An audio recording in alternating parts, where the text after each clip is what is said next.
ክርስትናን አያውቅም ሲሉ ውሸታቸውን ይመስለኝ ነበር። ዛሬም ከፊት ያየሁት ወላሂ ስለ አምላክ መመለስ አይችልም። ቀጥታ ቁርአን ላይ ይንጠለጥላል። እንበል በቃ እሺ፣ ያ ነው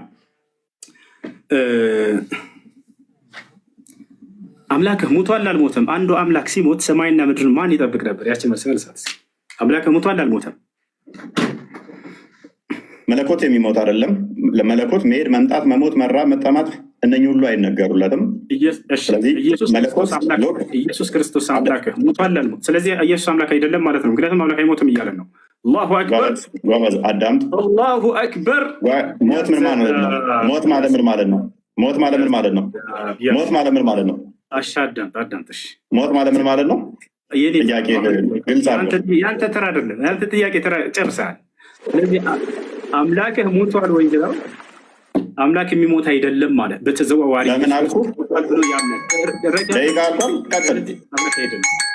ልመልስልህ። ደቂቃ ባያልቅም እንጨምርልና ልመልስልህ። ደቂቃ የምትይዘው ገና ደቂቃ አዳምጥ እስኪ። አዳምጥ የምትለኝ እኔ መልስ ልስጥህ። አዳም ተረጋበል ጠየቅከን። አምላክ በመለኮቱ በባህሪ የሚሞት አይደለም። ለክርስቶስ ግን ስግው ቃል ስለሱ ስትናገር በስጋ የተገለጠው ከሆነ በስጋ ሞተ፣ በመንፈስ ግን ሕያው ሆነ ብለን ነው የምንናገረው። ሜይ ቢ ይህንን ማታውቀው። እሺ፣ በመለኮት ሕያው ሆነ የሚላለ እኔ ስለ መንፈስ አይደለም። በመንፈስ ሕያው ሆነ ምን ብዬ ጠየቁ? መለስኩለት። መለኮት አይሞትም ለምን ትላለህ? ለምን ያላልኩትን ለምን ትላለህ? አዳምጥ። እኔ የጠየቅኩህ ሌላ። አዳምጥ። እኔ የጠየቅኩህ ሌላ። ያላልኩትን ለምን ትላለህ? ስለዚህ አዳምጥ። እሺ ልመልስልህ። የእኔ ተራ ነው የምጠይቅህ። አዳምጥ። የእኛ መልስ አታውቀውም። ና ተማር፣ ኡስታዝ ተማር። እሺ ና፣ የእኔ ተራ ነው። ወዴትም አትሄድም። ና ሚውት አድርገው። ኦኬ፣ ደቂቃውን ያዘውና ልመልስልህ። እኔ ቮለንተር ጥያቄን አዳምጥ። ልመልስልህ። አምላክህ ሙቷል አልሞተም? በግልጽ ተናገር። አምላክህ ሙቷል አልሞተም? ጎበዝ። ስለዚህ ሚውት አድርግ። ሞት የሚለው አንተ ጋር ያለውና እኛ ጋር ያለው የተለያየ ስለሆነ እሱም ሞት የእስልምናው ነው የምጠይቀን፣ የኛ ያንተ አምላክህ ሙቷል ወይንስ አልሞተም? ሞት የሚባለው የእስልምናው ነው ወይንስ የኛ? ክርስትና ላይ አምላክህ ኢየሱስ ክርስቶስ የክርስትናው ሞት ምን ማለት ነው? አዳምጥ እንጂ ሞት ማለት በክርስትና ምን ማለት ነው? ወዴትም አትሄድም። አምላኬ ሙቷል ብለህ ዛሬ ደቂቃው ሚውት አድርግና ላስረዳ።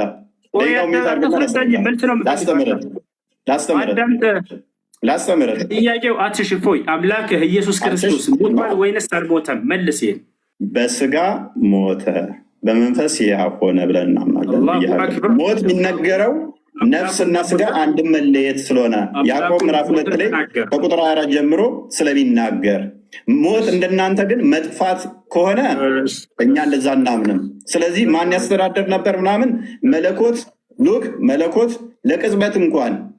ለቅጽበት እንኳን መሞት ወይንም መለየት የለበትም ማለት ነው። ዮሐንስ ወንጌል ምዕራፍ 1 ላይ ቁጥር 18 ላይ እቅፍ እንዳለ ይናገረናል። ክርስቶስ በስጋ እንኳን ተገልጦ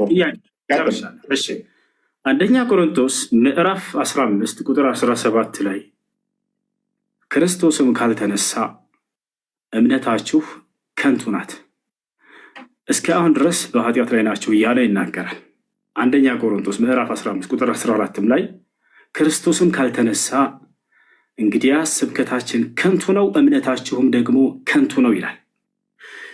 የክርስትናን እምነት ከንቱ መሆንና አለመሆን መሰረት ያደረገው የክርስቶስ መነሳት ላይ ነው፣ ትንሣኤ ላይ ነው። እና ኢየሱስ ክርስቶስ ከሙታን ሲነሳ ያየው አንድ የሐዋርያ ምስክር አለ ወይንስ የለም? ኦኬ፣ እዛው የጠቀስከው ምዕራፍ ላይ ሜይ ቢ አንደኛ ቆሮንቶስ ምዕራፍ 15 ነው የጠቀስከው። እዛው የጠቀስከው ምዕራፍ ላይ ከቁጥር 1 ጀምረህ አላነበብከውም ወንድማችን። መጽሐፍ እንድታነብልኝ አይደለም አትረብሽ። መጽሐፍ እንድታነብልኝ መጽሐፍ ላይ ምስክር ልሰጥህ እኮ ነው። ጥያቄውን መልስና ማስረጃ ከዚያ ታነሳለህ። እንደሱ እኮ ነው የሚደረገው። ቆይ የኔ ደቂቃ ነው። የኔ ደቂቃ ነው። አንድ ደቂቃውን ራሱ ጭማሪ ሰጥቻለሁ። የኔ ደቂቃ ነው። አዳምጠኝ። 11 ደቂቃ ደርሷል ጭማሪ። አዳምጠኝ። የኔ ደቂቃ ነው።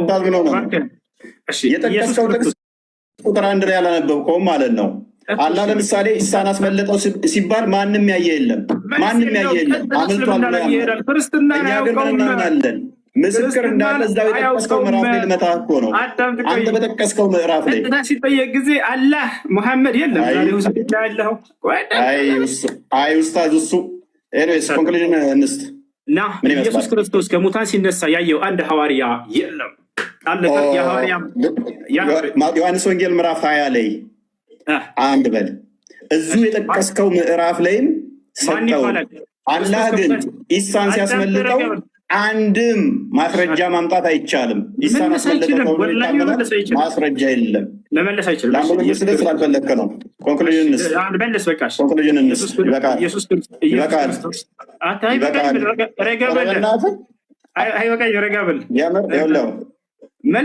ጭማሪ ራሱ 10 ደቂቃ አንተ አይደለም ደቂቃ ነው የምትይዘው። ያው እኔ ይዣለሁ አሳይሃለሁ። ይኸው አሳይሃለሁ። ያው ኦኬ ስንት ደቂቃ? 9 ደቂቃ 10 ደቂቃ እየሆነ ነው። ጥሩ ትቀልዳለህ አንተ ኡስታዝ፣ ይመችህ። ኢየሱስ ክርስቶስ ከሙታን ካልተነሳ ክርስትናችን ከንቱ ነው፣ ስብከታችን ከንቱ ነው፣ እምነታችንም ውሸት ነው ብሏል ጳውሎስ። ስለዚህ ክርስቶስ ከሙታን መነሳቱን ያየ አንድ የሐዋርያ ምስክር አለ ወይንስ የለም? እፎይች መልሳት። እሺ ቆይ አዳምጥ አንዴ። ዮሐንስ ወንጌልን አላነበብኩም። አለ በደንብ አለ። ማን ይባላል የሐዋርያ ከሙታን ሲነሳ ያየው? እኮ አዳምጣ ማስረጃ ስለተሰጠኝ ያለህ እፎይ፣ ማን ይባላል ያየው ሐዋርያ ከሙታን ሲነሳ? ማዳመጥ ማትፈልገው? ያው እያዳመጥኩ ነው። ጥያቄ መልስ። ማን ነው የሐዋርያ ያየው? ስላዩትም እኮ ነው። እንደገና ቤታቸው ይገባል እኮ ሲያደርጉ ከሙታን ሲነሳ ያየው አንድ ሐዋርያ ማን ይባላል? ማን ይባላል? ከሙታን ሲነሳ ያየው ለምንድን ነው የማትረጋጋው? አዳምጥ በሚል ቃል አትደበቅ። ማን ይባላል? ከክርስቶስ ከሙታን ሲነሳ ያየው ሐዋርያ ማን ይባላል? ጎበዝ። እሺ አዳምጥ። እንደ ሞት አምኗል። መነሳቱን አይተዋል አላዩም ነው ጥያቄው። አላልኩም። ሲነሳ ያየው አንድ ሐዋርያ በቃ መልስ የለውም። ወላሂ መልስ የለውም። አይመልሰውም። እሱ አንተ አይደለም አይመልሰውም። ላንብብልህ። ስለዚህ ላንብብልህ አዳምጥ። በዚያም ሰዓት ተነስተው ወደ ኢየሩሳሌም ተመልሱ፣ ከእርሱ ጋር ነበሩ። ጌታም በእውነት ተነስቷል፣ ለስምዖንም ታይቷል እያሉ በአንድነት ተሰብስበው አገኟቸው። ዮሐንስ ወንጌል ምዕራፍ 20ንም ከቁጥር 1 ጀምር አንብበው እነ ስምዖን እንዴት እንዳገኙ ከዛ በኋላም ደግሞ እንዴት እንደታየላቸው ተገልጿልና ቅድም የጠቀስከው ምዕራፍ ላይ በደንብ እዛው ያስቀምጠዋል። ና ክርስቶስ ከሙታን ሲነሳ ትንሣኤ ሲያደርግ ያየው ሐዋርያ ማን ይባላል? ስሙ አንድ ሐዋርያ ሜይ ቢ አይሰማም እንደ ውሳዙ ምን ሆኖ ነው? በዚያን ሰዓት ተነስተው ወደ ኢየሩሳሌም ተመለሱ። 11ዱ ከእርሱ ጋር የነበሩትም ጌታ በእውነት ተነስቷል፣ ለስምዖንም ታይቷል። ኢየሱስ ክርስቶስ ከሙታን ሲነሳ ያየው ማን እየተናገረ ያለው? መረዳት አትችልም እንዴ ኡስታዝ? መረዳት አትችልም?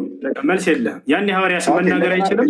ምክንያቱም ይህንንም ሲነጋገሩ ኢየሱስ ራሱ በመካከላቸው ቆሞ ሰላም ለእናንተ አላቸው። አየህ አይደለ? አንድ አሁን ታድርጋ።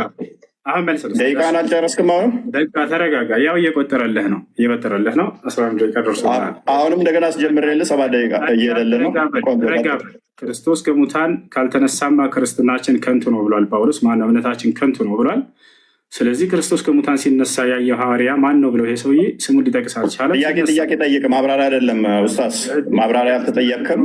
አላህ ኢሳን ሲያስመልጠው ያየም የለም። ማን ነው በሱ ቦታ የተሰቀለው? ሚያቅ የለም። ኢሳ ተመልሶ ይመጣልም የሚል በቁርአን ውስጥ ሽታው የለም። ስለዚህ ሌሚሆን አርጉመንት ዛትምጣ አይደለም ሲነሳ ከመቃብር ሲነሳ ሲያርግ እንኳን ሐዋርያት ሥራ ምዕራፍ 1